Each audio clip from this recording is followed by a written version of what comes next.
Click the bell icon to get latest videos from Ekeeda. Hello friends, I welcome you all to this video. We are with the 12th chapter of microwave engineering, where the various kinds of microwave passive components, microwave devices we are dealing with. We started this chapter to see what exactly the microwave hybrid circuits are, and we have been introduced to the microwave junction components. So to make analysis of the performances corresponding to the various type of the microwave junctions, we have dealt with the theory from scattering matrix there, and we have been using this further to first of all to the h-planetee.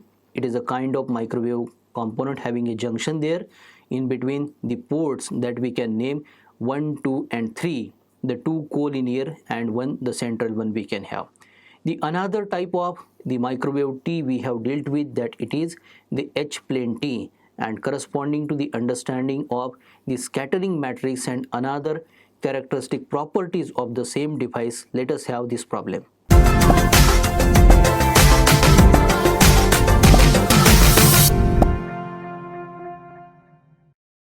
So here we have a problem statement corresponding to the h-planetee. It is a signal of power 32 milliwatts is fed into one of the collinear ports of a lossless h-planetee. Determine the powers in the remaining ports when other ports are terminated by means of matched loads there. So as per the problem statement, we have a signal and the power associated with this signal is having the value 32 milliwatts, whereas we can say 32 into 10 raised to power minus 3 watts. So this is provided as an input to one of the collinear ports. As we go to the schematic of the h-planetee, we can imagine the schematic can be drawn here as we have the collinear ports aligned like this. At the center, we can have the junction taken outside like this. This is also having the rectangular cross section as the other ports, and now we complete this diagram. So let us see, these are the two collinear ports. So let us say this is port number 1 and this is port number 2, whereas the junction port, that it is port number 3. So here it is our h-planetee. So getting back to the problem statement, as per the problem, we have to give the input of 32 milliwatts of the signal to one of the collinear ports. So here we shall be selecting that the signal is fed as input to collinear port number 1 as represented into the schematic diagram. And we expect that the h-planetee is of lossless type. So there are no kind of reflection from any of the another and the same ports also. So we can say it will be a perfect matching condition here for the lossless type of the device h-planetee.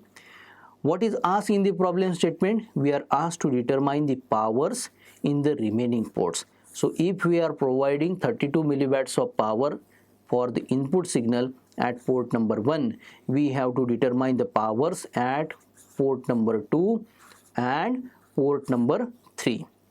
So the condition is provided that the other ports, that it means port number 2 and 3, are terminated by means of the matched loads there. So let us solve this problem. So in this problem, as we consider that we have provided input to that of the port number 1 here, and as we have a proper matching at port number 2 and 3, we expect A1, the input is denoted as 32 milliwatts. So A1 will be equal to 32 into 10 raised to power minus 3 watts here, whereas A2 and A3 being perfectly matched to the junction and not having any kind of reflection, we have the inputs A2 is equal to A3 is equal to 0 watts here. Now the task is to determine the output powers corresponding to the collinear port 2 and the junction port 3 here. So for this determination of powers, we shall be taking the help of scattering matrix that we have derived in the previous lecture there. So the scattering matrix for h-planetee is of 3 by 3 order, that it means it is a matrix having 3 rows and 3 columns.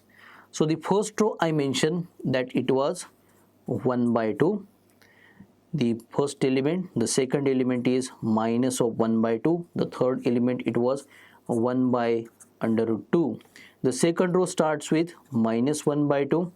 Next to that we have again 1 by 2, and at last 1 by under root 2.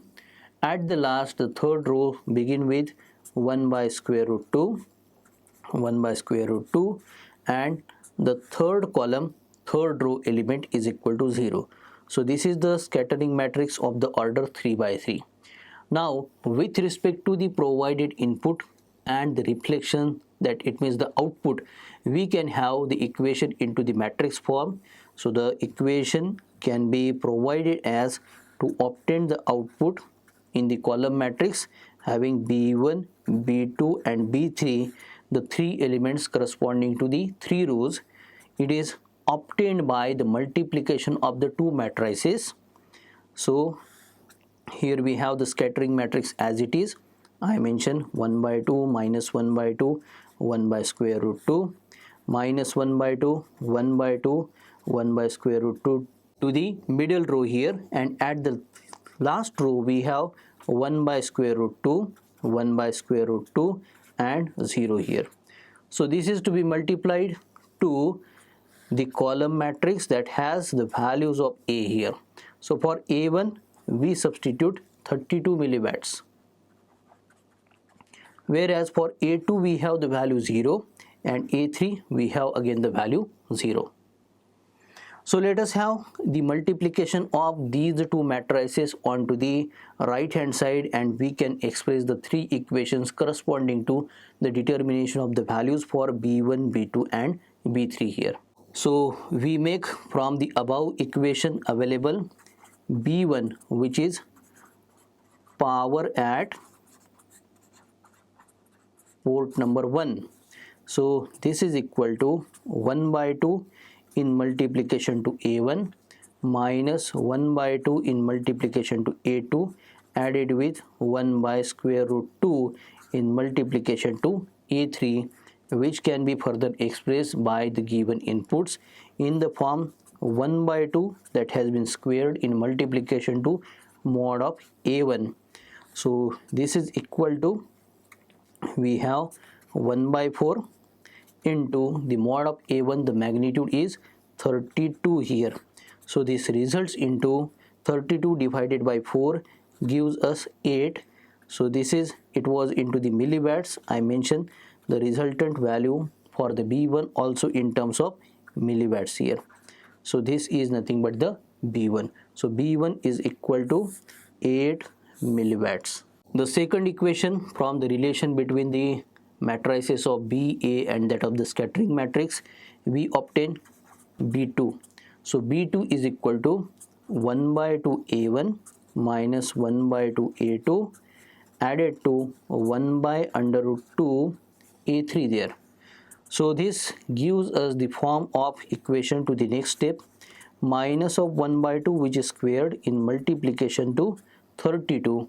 So this can be again the value 8 here. So as it is in terms of milliwatts, the value of 32, so this is also 8 milliwatts for B2 here. So here I outline the value. B2 is equal to 8 milliwatts.